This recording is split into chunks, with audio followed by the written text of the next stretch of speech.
South India Shopping Mall, the wedding mantra, Sarikotta wedding collection, South India Shopping Mall. నమస్తే, welcome to I dream social spotlight with Kavitha. Pahalgam attack తర్వాత భారత సైన్యం precision strikes చేసింది. ఆ తర్వాత picture అభి బాకీ high అనుకుంటూ ప్రతి ఒక్కరూ ఎదురు చూశారు. యుద్ధం వస్తుంది అనుకున్నారు, పీఓకేను స్వాధీనం చేసుకుంటామనుకున్నారు, ఎట్ ద సేమ్ టైం పాక్కి బుద్ధి చెప్తామనుకున్నారు. అయితే సడన్గా కాల్పుల విరమణ ఎందుకు తెరపైకి వచ్చింది? ఆ తర్వాత ఏం జరిగింది? విరమణ ఒప్పందం వెనక అమెరికా, ట్రంప్ ఏమైనా ఉన్నారా? నెక్స్ట్ జరగబోయేటువంటి పరిణామాలు ఎలా ఉండబోతున్నాయి? భారత స్ట్రాటజీ ఏంటి? మోదీ మైండ్లో ఏముంది? బోల్డ్ అన్ని క్వశ్చన్స్ ఉన్నాయి. వీటి గురించి మాట్లాడుకుందాం. మనతో పాటుగా ఉన్నారు senior journalist and analyst Suresh Kochattil గారు. సురేష్ గారు నమస్తే అండి, ఎలా ఉన్నారు మీరు? సో ఆఫ్టర్ దిస్ ఒక కాన్ఫ్లిక్ట్ అనేది డెవలప్ అయింది, బోల్డ్ అంత యుద్ధం జరుగుతుంది అనేటువంటి ఒక అట్మాస్ఫియర్ వచ్చింది. పిక్చర్ అభి బాకీ హై అనేది Manoj Naravane ex army chief tweet చేసిన తర్వాత ఏదో జరుగుతోంది అనేటువంటి అంచనాలు, ఊహలు అండ్ కీబోర్డ్లోనే యుద్ధం చేసేవాళ్ళు చాలామంది పెరిగారు కదా. సడన్గా అందరికీ ఒక పాజ్ అంటారా, ఫుల్ స్టాప్ అంటారా, కామా, బ్రేక్, ఏం జరిగింది అక్కడ? ఒక యుద్ధం అంటే ఎండ్ దాకా నడవదండి, నడుస్తూనే పోతుంది. మనం యుక్రెయిన్ రష్యా వార్ చూస్తున్నాం. అక్కడ తప్పేం జరిగిందంటే ఒక ఎండ్ గేమ్ లేదు. అంటే మేము ఇంత టెరిటరీ ఆక్యుపై చేసుకున్న తర్వాత మేము ఆపేస్తామని రష్యా చెప్పట్లేదు. యుక్రెయిన్ ఏమో మేము అందరి దగ్గర ఆయుధాలు తీసుకొని మిమ్మల్ని రష్యాని కొడతాం, మేము కూడా ఆపేస్తాం ఇక్కడని చెప్పట్లేదు. ఇక్కడ ఆల్మోస్ట్ 1,50,000 మంది చనిపోయారు సోల్జర్స్, అక్కడ కూడా 1,50,000 మంది చనిపోయారు. ఎంటైర్ జనరేషన్ పోయింది రష్యాలో కానీ యుక్రెయిన్లో కానీ. ఒక్కొక్క ఫ్యామిలీ నుంచి 2-3 యంగ్స్టర్స్ చనిపోయారు ఈ వార్లో సోల్జర్స్గా. మీరు ఒక ఎండ్లెస్ వార్ పెట్టుకుంటే ఇట్లా నడుస్తుంది. మీరు ఈవెన్ వరల్డ్ వార్ చూడండి, దానికి ఒక ఎండింగ్ ఉండే. వరల్డ్ వార్ 1 కానీ వరల్డ్ వార్ 2 కానీ ఏ యుద్ధమైనా దానికి ఒక ఎండ్ పాయింట్ ఉంటుంది. ఫస్ట్ ఆఫ్ ఆల్ ఒక ఆబ్జెక్టివ్ ఉంటుంది, దేనికి యుద్ధానికి వెళ్తున్నాం. In this case it was not a war, it was a limited action. మనం ఏం చెప్పామంటే మా పహల్గామ్లో చేసిన టెర్రరిస్ట్ అటాక్ చేసిన వాళ్ళ మీద మేము దాడి చేస్తాం. So it can be any camps in either PoK or Pakistan. Limited objective ఉండే మన దగ్గర. సో మనం we attacked those camps, destroyed them totally. Pakistan ఏం చేయాలి అప్పుడు? మన దగ్గర ఉన్న టెర్రరిస్ట్ క్యాంప్ మీద అటాక్ చేయాలి, కానీ మన దగ్గర టెర్రరిస్ట్ క్యాంప్స్ లేవు కదా. సో వాళ్ళు ఏం చేశారు, మన మీద ఉన్న సివిలియన్ ఏరియాస్ కానివ్వండి, మిలిటరీ బేసెస్ మీద దాడి చేయడం మొదలుపెట్టారు. డ్రోన్లు వాడారు, మిసైల్ వాడారు, అన్నీ వాడారు. అండ్ అమేజింగ్లీ వెల్ మన డిఫెన్స్ మెకానిజం చాలా బాగా పనిచేసింది. మీరు చూసుంటారు, ఫస్ట్ టైం మనం బ్యాటిల్ టెస్ట్ చేసాం చాలా ప్రోడక్ట్స్ని. అది S-400 ఉండొచ్చు, ఆకాష్ తీర్ సిస్టమ్ ఉండొచ్చు, పినాకా ఉండొచ్చు, ఏదైనా చాలా సిస్టమ్స్ ఉన్నాయి. అది కూడా నావిక్ మన శాటిలైట్ బేస్ కంట్రోల్ చేసే సాఫ్ట్వేర్ కానివ్వండి, గ్లోబల్ పొజిషన్ సిస్టమ్ కానీ అన్నీ చాలా బాగా పనిచేసింది. దాని వెనక మొత్తం బయటకు వచ్చి అందరు మాట్లాడారు, కానీ చాలామంది మాట్లాడుతున్నారు, ఎస్పెషల్లీ ప్రైవేట్ సెక్టర్ వాళ్ళు హెల్ప్ చేస్తున్నారు, మాట్లాడుతున్నారు. వాళ్ళ ప్రోడక్ట్స్ రేపు అమ్మాలి కదా వాళ్ళకు, దానికోసం. కానీ ఏం జరిగింది అప్పుడు? పాకిస్తాన్ వచ్చి మన మీద దాడి చేశారు.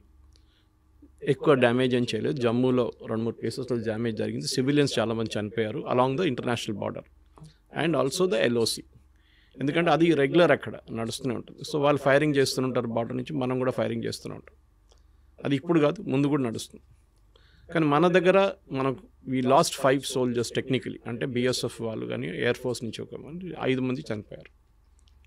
ఆబ్జెక్టివ్ అచీవ్ అయిపోయిందా? కాదు. పాకిస్తాన్ మీద దాడి చేశారు కదా, మనం ఊరుకుంటే వాళ్ళేమనుకుంటారు మనం ఏం చేయట్లేదని చెప్పి. So what we did was our 8th రోజు morning, that is we attack the Pakistani bases. ఈసారి టెర్రరిస్ట్ క్యాంప్స్ కాదు, we hit the Pakistani air force bases స్ట్రాటజిక్గా.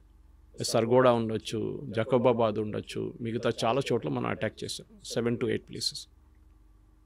దాంట్లో చాలా డ్యామేజ్ జరిగింది పాకిస్తాన్కి, పెద్ద డ్యామేజ్ జరిగింది. అది ఎందుకంటే బేసిక్లీ వాళ్ళు అనుకోలేదు మనం ఇట్లా హిట్ చేస్తామని. ఫస్ట్ ఆఫ్ ఆల్ మనం ఏం చేసామంటే టెక్నికలీ వాళ్ళ రాడర్స్ని జామ్ చేసి పడేసాం మనం. వాళ్ళు చైనీస్ రాడర్ వాడతారు, దాన్ని మొత్తం జామ్ చేసి పడేసాం మనం. జామ్ చేసినప్పుడు ఏమైందంటే ఈ జామింగ్తోని మన ఎయిర్క్రాఫ్ట్ ఈజీగా ఎంటర్ చేయగలం. అంటే we never cross the border by the way. ICU మన సుఖాయిస్ కానివ్వండి, మన రఫేల్ కానీ, we never cross the border. Border దగ్గర ఉండి ఫైర్ చేసాం. మన దగ్గర ఉన్న మిసైల్స్, అది ఏదైనా స్కాల్ప్ ఉండొచ్చు, అది హార్పూన్ ఉండొచ్చు, లేకుంటే చాలా మిసైల్స్ ఉన్నాయి మన దగ్గర. ఇజ్రాయలీ ప్లస్ కన్వెన్షన్ మనం తయారు చేసిన దాన్ని కూడా ఉంటుంది. It cause substantial damage Pakistan భయపడ్డారు. నెక్స్ట్ వాళ్ళకి తెలుసు మనం ఏం హిట్ చేస్తాం. ఇక్కడ దగ్గర మన దగ్గర చాలామంది ప్రేక్షకులు స్పెషల్లీ మీరు చెప్పిన కీబోర్డ్ వారియర్స్కి తెలియదు పాకిస్తాన్ న్యూక్లియర్ అసెట్స్ని కొట్టాలి మనం అన్నారు. అర్థం చేసుకుంటారు. పాకిస్తాన్ ఒక్క న్యూక్లియర్ అసెట్ కొట్టేస్తే మన ఎంటైర్ రాజస్థాన్ ఖాళీ చేయాల్సి వస్తుంది రేపు. Because that entire radiation Rajasthan వైపు వస్తుంది, గుజరాత్ వైపు వస్తుంది, పంజాబ్ వైపు వెళ్తుంది. బోర్డర్స్ అన్ని ఎఫెక్ట్ అవుతాయి. కంప్లీట్ బార్డర్ ఏంటి, even entire half of Rajasthan మీరు నెక్స్ట్ 5000 yearsకి వాడలేరు. అంత దరిద్రంగా ఉంటుంది. ఆ పొజిషన్కి వస్తే చెర్నోబిల్లో చూసాం మనం ఏం జరిగిందని. Something similar to Chernobyl would happen here. That was a nuclear plant, it's a nuclear attack. మనకి పాకిస్తాన్కి ఒక ఒప్పందం ఉంది, అది కూడా ప్రేక్షకులు చాలామంది తెలియదు. That we have signatory every January 1st of every year మనం ఒక లిస్ట్ ఎక్స్చేంజ్ చేసుకుంటాం. మా దగ్గర ఉన్న న్యూక్లియర్ అసెట్స్ ఈ ప్లేసెస్లో ఉన్నాయి, మీరు దీని మీద దాడి చేయకూడదు. పాకిస్తాన్ ఒక లిస్ట్ ఇస్తారు, మనం వాళ్ళకు ఒక లిస్ట్ ఇస్తాం. ఫర్ ఎగ్జాంపుల్ మన దగ్గర అపార్ట్ ఫ్రమ్ మిసైల్స్ మన దగ్గర చర్లపల్లిలో న్యూక్లియర్ ఫ్యూయల్ కాంప్లెక్స్ ఉంది. భారతదేశంలో ఉన్న అన్ని న్యూక్లియర్ పవర్ ప్లాంట్స్కి ఫ్యూయల్ సప్లై చేసి అక్కడి నుంచి, అంటే వాళ్ళు రాడ్స్ తయారు చేసి పంపిస్తారు, యురేనియం తెప్పించుకుంటారు బయట నుంచి, దాన్ని ప్రాసెస్ చేసి పంపిస్తారు. వాళ్ళు కూడా ఆర్మీ కానివ్వండి, ఎయిర్ఫోర్స్, నేవీ కోసం ఎక్విప్మెంట్ తయారు చేస్తారు. సో మీరు ఆ లిస్ట్ ఇచ్చినప్పుడు మీరు దాని మీద దాడి చేస్తారా? చేయరు కదా, చేయకూడదు. That is the agreement you have. ఏ దేశం అయినా కానీ న్యూక్లియర్ అసెట్స్ మీద ఎప్పుడు దాడి చేయరు. వాళ్ళకి దాని ప్రభావం వాళ్ళకి తెలుసు ఏమవుతుందని. హిరోషిమా నాగసాకిలో చూసిన తర్వాత next after that nobody has used nuclear weapon, ఎక్కడ వాడలేదు. న్యూక్లియర్ వెపన్ ఒక డెటరెంట్. నా చేతిలో ఒక డండా ఉంది, కొడతాను నేను ఇక్కడ వస్తాయని చెప్పేసి బెదిరించడంలో ఉంటుంది. బియాండ్ దట్ వాళ్ళు ఏం చేయరు. కన్వెన్షనల్ వెపన్స్ వాడుకుంటారు. కానీ పాకిస్తాన్ ప్రాబ్లం ఏంటంటే పిచ్చోన్ చేతిలో రాయిలాగా అయిపోయింది న్యూక్లియర్ మిసైల్. ఎక్కడ వాడుకుంటారు? ఎందుకంటే న్యూక్లియర్ బటన్ అనేది ఒక కమాండ్ బటన్ ఉంటుంది. న్యూక్లియర్ మిసైల్ ఫైర్ చేయాలంటే ఏదో ఒక ప్రెస్ చేయడం కాదు, it goes right from political leadership నుంచి. భారతదేశంలో ప్రైమ్ మినిస్టర్ దగ్గర ఉంటుంది. డిఫెన్స్ మినిస్టర్ ఆథరైజ్ చేయాలి, ప్రైమ్ మినిస్టర్ బాటమ్ లెవెల్ నుంచి పైకి వెళ్తుంది. ఆర్మీ చీఫ్ ఆథరైజ్ అడుగుతారు, డిఫెన్స్ మినిస్టర్ ఎస్ అని చెప్తారు, ప్రైమ్ మినిస్టర్ ఓకే అని చెప్తారు. Then again it goes down the line. Protocol అనేది ఉంది. పాకిస్తాన్లో లేదు. పాకిస్తాన్లో ద సివిలియన్ ప్రైమ్ మినిస్టర్కి ఎప్పుడు అథారిటీ లేదు. ఇప్పుడు కాదు, ఎప్పటి నుంచో అయూబ్ ఖాన్ టైం నుంచి పర్వేజ్ ముషర్రఫ్ దాకా ఎవరికి అథారిటీ లేదు. ఇప్పుడు ఆసిమ్ మునీర్. ఇప్పుడు చూడండి, మీరు ఆ రోజు మన మార్కో రూబియో మాట్లాడినప్పుడు he spoke to Asim Munir and then he spoke to Shahbaz Sharif. అదే టైంలో వెన్ ఈ కాల్డ్ భారతదేశం ఫోన్ చేసినప్పుడు మోదీ గారితో మాట్లాడారు, మన ఆర్మీ చీఫ్తో మాట్లాడలేదు, ద్వివేది గారితో. That's a difference.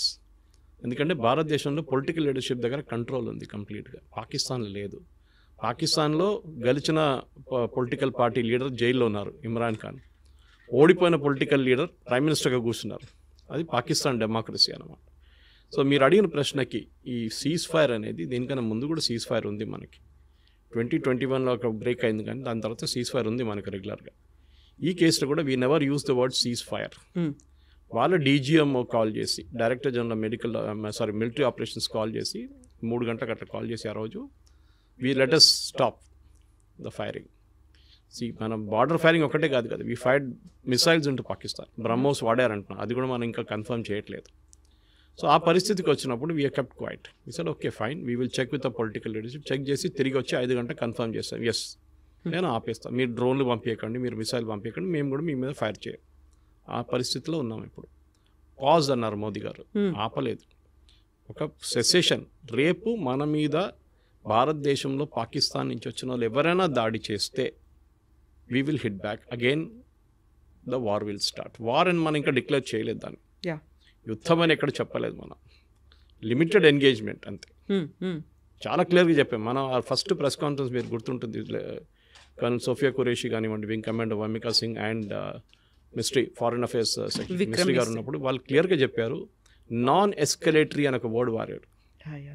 ఇక్కడే ఆపేస్తున్నాం, దీనికన్నా పైకి వెళ్ళట్లేదు, మేము అయిపోయింది, మా ఆబ్జెక్టివ్ కానీ మీరు మళ్ళీ మా మీద వచ్చి దాడి చేస్తాం, మళ్ళీ మేము చేస్తాం. సో పాకిస్తాన్ చేసిన తప్పది. వాళ్ళకి ప్రాబ్లం ఏంటంటే వాళ్ళ దగ్గర టెర్రరిస్టు ఆర్మీ కలిసి ఉంటారు. ఇప్పుడు ఆర్మీ నుంచి మీరు చూసుంటారు, ఒక ఫ్యూనరల్ సెరమనీలో పాకిస్తాన్ లెఫ్టినెంట్ జనరల్ వెళ్ళారు, అక్కడ ఉన్న డిప్యూటీ కమిషనర్ వెళ్ళారు ఆ సిటీది, ఎందుకు వెళ్ళారు?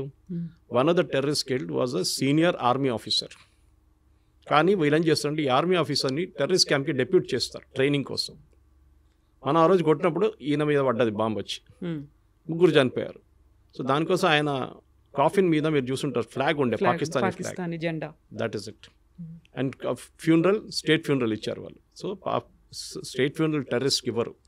మన మీడియా కూడా తప్పు చేశారు దాంట్లో. స్టూడెంట్ టెర్రరిస్ట్కి ఫ్యూనరల్ ఇస్తుంది. టెర్రరిస్ట్ కాదు, they are Pakistani army officers. వాళ్ళు టెర్రరిస్ట్గా బిహేవ్ చేస్తున్నారు, టెర్రరిస్ట్ క్యాంప్లో ఉంటున్నారు, వాళ్ళకి ట్రైనింగ్ ఇస్తున్నారు, అన్నీ వాళ్ళు చేస్తున్నారు. కానీ ఆ రోజు వాళ్ళ బ్యాడ్ లక్ ఏంటంటే ఆ బాంబ్ వరకు వాళ్ళు అక్కడ ఉన్నారు ఆ టెర్రరిస్ట్ క్యాంప్లో. సో డెఫినెట్ అక్కడ మనం ఆపేస్తాం. సో మన ప్రేక్షకులు అర్థం చేసుకోవాలంటే యుద్ధం అనేది చాలా ఎక్స్పెన్సివ్ ప్రాసెస్. కోట్లు ఖర్చు అవుతుంది.